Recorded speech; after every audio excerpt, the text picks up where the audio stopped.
창세기 28장 1절로 5절 말씀입니다. 오늘은 이삭이 야곱을 보내다라는 제목으로 은혜 받기를 원합니다. 오늘 말씀은 이삭이 야곱을 불러 결혼을 위한 출가에 대해 당부하는 말을 내용으로 하고 있습니다.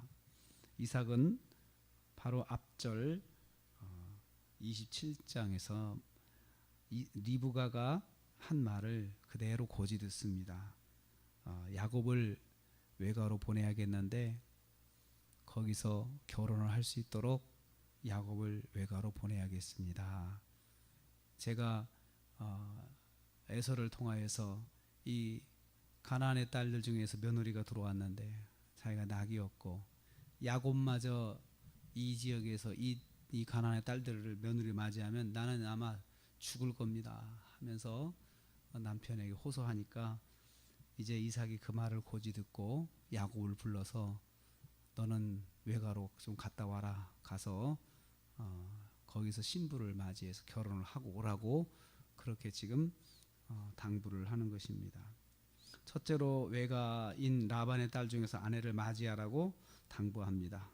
1절 말씀에 보니까요, 가나안 여자 중에서 아내를 맞이하지 말라고 가이드라인을 딱 정합니다. 너는 앞으로 부인을 고를 때 가나안 여자 중에서 고르면 절대로 안 된다, 그렇게 해놓고, 그래서 외삼촌 집에 가서 거기서 외삼촌의 딸 중에서 아내를 맞이하라, 그래서 내가 너를 지금 외가로 보내려고 한다라고 하는 취지를 이삭이 야곱에게 전하게 됩니다. 이삭도 에서를 통하여서 가나안 여자들과 맞지 않음을 경험하였기 때문에 그 말에 전적으로 동의하고 또 감쪽같이 또 리브가의 말을 그대로 듣고 행동에 옮기게 됩니다. 야곱의 어쩔 수 없는 출가 선택은 구원사 또 구속사의 계보를 잇기 위한 행보로 사용됩니다. 합력하여 선을 이루시는 하나님을 여기서 우리는 또 만나게 됩니다. 하나님은 사람의 연약함을 하나님의 뜻을 이루는데 사용하십니다. 두 번째로 이삭은 야곱을 다시 축복합니다. 2절과 3절입니다. 생육하고 번성하기를 축복하였습니다. 자손의 복을 받기를 축복하였습니다. 그리고 조상의 복, 가문의 복인 아브라함이 받은 복을 이어받기를 축복하였습니다. 4절입니다. 땅을 차지하는 복을 받기를 축복하였습니다.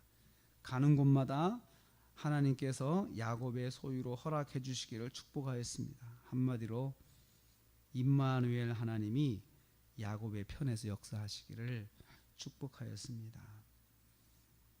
이삭은 야곱이 가문의 복을 이어받도록 축복하였습니다.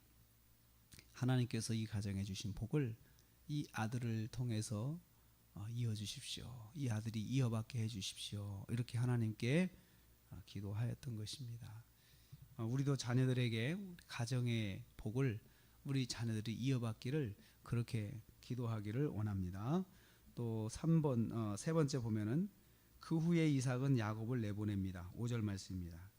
길 떠날 야곱은 아버지로부터 명분과 복을 받고 출발하게 됩니다.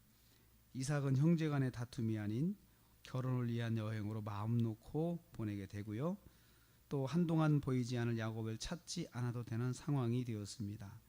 이렇게 야곱은 메소포타미아 밧다마람의 외삼촌 라반의 집에 도착을 합니다. 이제 이곳에서 험난한 삶의 여정을 시작하게 될 것입니다. 야곱 자신도 상상하지 못한 인생길이 열리게 될 것입니다. 거짓과 속임수의 결과 이 길을 선택하게 되었습니다.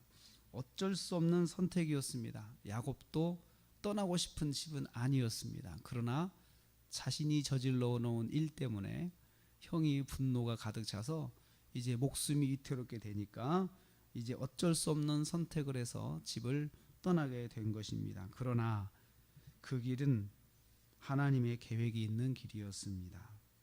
우리도 살다 보면 어쩔 수 없는 선택을 해야 할 때가 있을 것입니다. 그런데 그 길, 어쩔 수 없는 선택의 길에 하나님의 뜻이 있을 수 있다는 것입니다. 우리가 하나님께서 그냥 말씀하신 대로 우리의 자유의지를 가지고 스스로 순종하지 못할 때 어떤 때는 하나님 우리의 실수를 통해서 하나님의 뜻 하나님의 계획적으로 이렇게 몰아가실 때가 있습니다. 그때가 지금 바로 야곱의 인생에서 바로 그때입니다. 어쩔 수 없는 선택의 길, 살기 위한 선택의 길 속에 하나님께서 계획하신 그 뜻이 이 길 속에 있었다는 것입니다. 그래서 우리는 이렇게 생각을 해보기를 원합니다. 혹시 내가 어쩔 수 없는 결정을 해야 될 그런 아주 고민이 있다든지 또 그런 결정을 하게 되면 모두가 다 힘들 텐데 그런데 어쩔 수 없이 해야 하는 결정이 있다고 한다면 그 속에 하나님의 뜻이 있을 수 있다는 것을 한번 생각해 보기를 원합니다. 지금 야곱의 길은 사실은 어쩔 수 없는 길입니다. 야곱의 입장에서는. 그러나 하나님의 입장에서는 하나님의 뜻이 있는 길이었습니다. 그래서 우리가 볼 때는 어렵고 힘든 길이지만 하나님께서는 계획하시고 뜻하신 바가 있는 길이 될 수 있다는 것을 기억하시고 혹시 그런 일이 있다면 또 자녀들에게 가까운 사람들에게 그러한 그 부탁을 기도 부탁을 받고 혹시 그런 사람이 있다면 그런 분이 있다면 그분 속에 하나님의 뜻이 이루어지기를 또 하나님의 은혜가 그 사람의 삶에 이루어지기를 기도할 수 있습니다. 또 우리의 삶 속에서도 하나님의 뜻이 이루어지기를 저의 어쩔 수 없는 선택 속에서 너무나도 힘들고 고통스럽고 어려울 수 있지만 그 속에 하나님의 먼 미래를 본 하나님의 뜻이 있을 수 있다는 사실을 기억하고 하나님의 뜻이 이루어지기를 만약에 그것이 하나님의 뜻이라면 하나님께서 선하게 인도해 주시기를 그래서 하나님께서 협력해서 선을 이루어 주시기를 그렇게 기도할 수 있기를 주님의 이름으로 축복합니다.